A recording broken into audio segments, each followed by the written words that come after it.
विशाल मटका swimming pool. Sohan एक बिना माँ बाप का बेटा था। अब वो अपने चाचा चाची के साथ ढोलपुर गांव में रहता था। अरे सोहन के बच्चे, कहाँ मर गया? देख तो, छुटकी और मोनू स्कूल से आ गए हैं। उनका बैग अंदर रख और उनके लिए खाना लगा।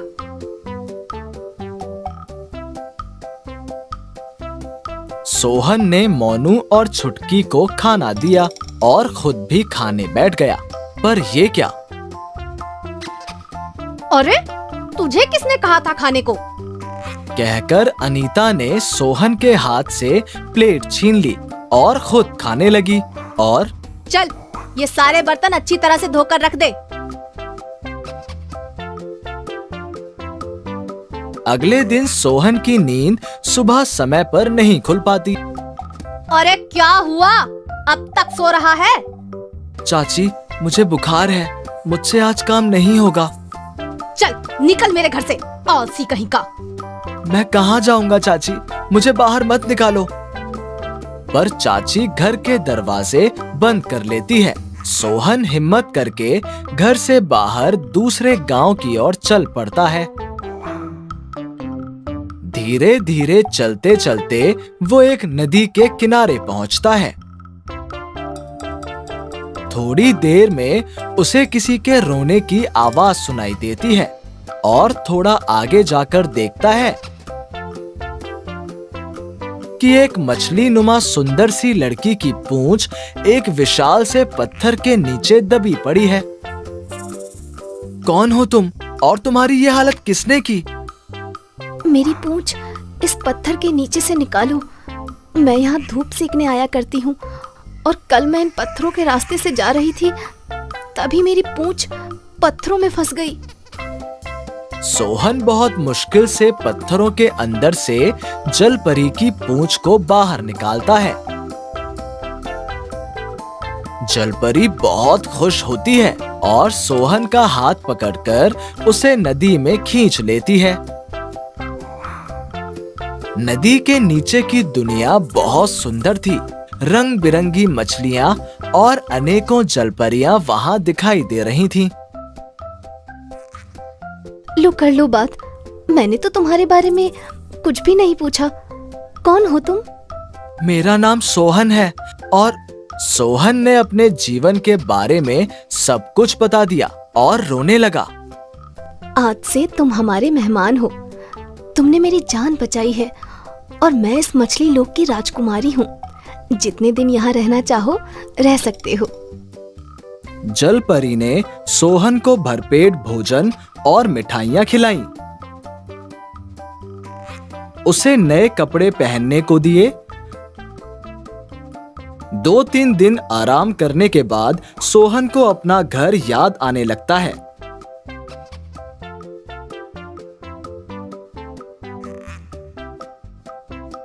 वो जलपरी से कहता है, मैं अब अपने घर जाना चाहता हूँ।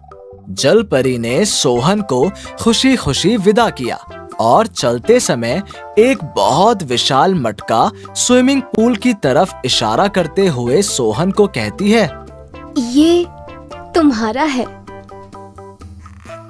ये तो बहुत विशाल है, मैं इसका क्या करूँगा?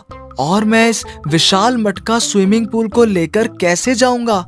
अरे ये देखने में तुम्हें विशाल लग रहा है। अपनी आंखें बंद करो और एक मंत्र बोलो। विशाल मटका स्विमिंग पूल बनकर हो जा छोटा। 3 बार ये मंत्र बोलना है। थोड़ी देर में विशाल मटका स्विमिंग पूल छोटा हो गया और सोहन ने उसे अपने हाथों में उठा लिया। ये जादुई विशाल मटका स्विमिंग पूल है। इसमें जो भी व्यक्ति डुबकी लगाएगा उसकी बीमारियां दूर हो जाएंगी और वो कुछ भी मांगेगा वही उसे मिल जाएगा। बस एक शर्त है कि इससे कभी कोई भी ऐसी इच्छा मत मांगना जिससे किसी का बुरा हो। सोहन विशाल मटका स्विमिंग पूल छोटा होने पर जल परी से विदा लेकर अपने घर की ओर बढ़ चला।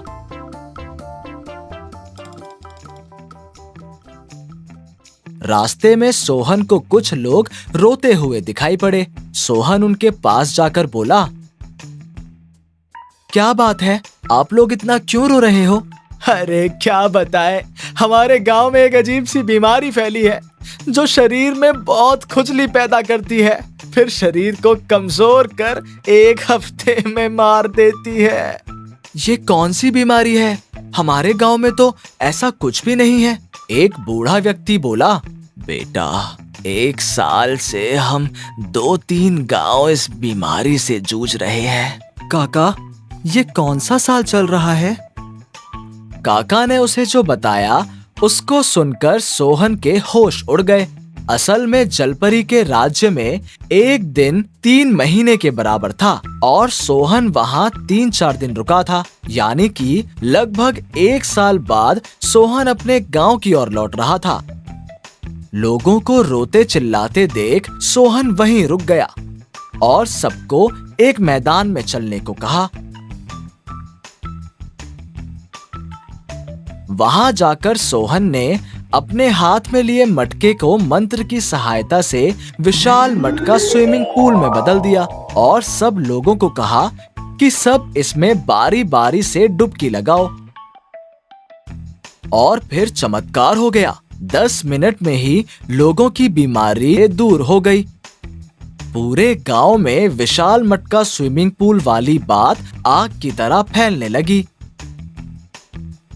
बात पहुंची सोहन के चाचा चाची के कानों तक। छुटकी को ये बीमारी लग चुकी थी। सोहन के चाचा चाची भी गए विशाल मटका स्विमिंग पूल में छुटकी को डुबकी लगवाने। वहां बहुत भीड़ लगी थी। एक बड़े से क्षेत्र में एक बहुत बड़ा विशाल मटका स्विमिंग पूल दिखाई दे रहा था। सोहन, तू कहां चला गया था रे? चलो अब हमारे साथ घर चलो। कुछ दिनों बाद सोहन अपना मटका लेकर चाचा चाची के पास वापस आ गया। उस दिन घर में खाने को अनाज बिल्कुल भी नहीं था। जब सोहन ने आंखें बंद कर ये मंत्र पढ़ा कि विशाल मटका स्विमिंग पूल हो जा बड़ा, 3 बार बोला तो विशाल मटका स्विमिंग पूल बहुत बड़ा हो गया और उसमें चमकीला पानी चमकने लगा।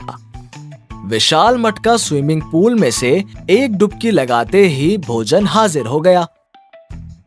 विशाल मटका स्विमिंग पूल की सहायता से रमेश ने अपना साइकिल रिपेयरिंग का काम भी शुरू कर लिया। एक बार दूर दराज के गांव में सूखा पड़ गया। सभी लोग काफी परेशान हो गए कि पानी कहां से लाएं। अचानक एक दिन कुछ लोग सोहन के पास आए। हमारे गांव में सूखा पड़ा है, विशाल मटका स्विमिंग पूल की सहायता से सूखे से राहत दिलवा दो।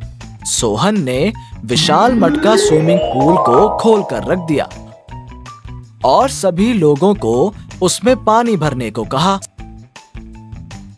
सप्ताह भर में दूसरे गांव की सूखे की समस्या समाप्त हो गई। अब चाची को सोहन की जय जयकार अच्छी नहीं लग रही थी। उसने विशाल मटका स्विमिंग पूल को चुराने का निर्णय किया और एक रात चुपके से उसे चुराकर बाहर ले आई और मंत्र की सहायता से उसे विशाल मटका स्विमिंग पूल बना लिया। फिर उसमें उसने डुबकी लगाई। विशाल मटका स्विमिंग पूल, मुझे दे दो हीरे जवाहरात। दूसरी डुबकी लगाई। विशाल मटका स्विमिंग पूल, मुझे दे दो सोने के गहने।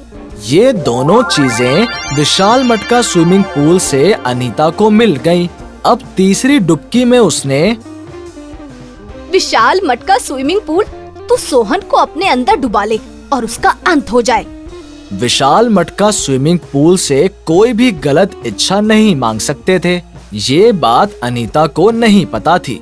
इतना कहते ही अनीता स्विमिंग पूल में डूबने लगी। बचाओ, बचाओ, बचाओ, मुझे कोई बचाओ। उसकी आवाज सुनकर आसपास पड़ोस के काफी लोग सोहन और रमेश भी आ गए। सोहन को बात समझते देर नहीं लगी और उसने विशाल मटका स्विमिंग पूल में डुबकी लगाई और कहा, हे विशाल मटका स्विमिंग पूल, मेरी चाची से गलती हो गई है, उन्हें माफ कर दो और छोड़ दो। थोड़ी देर में चाची स्विमिंग पूल से बाहर आकर बोली, मैं बहुत शर्मिंदा हूँ।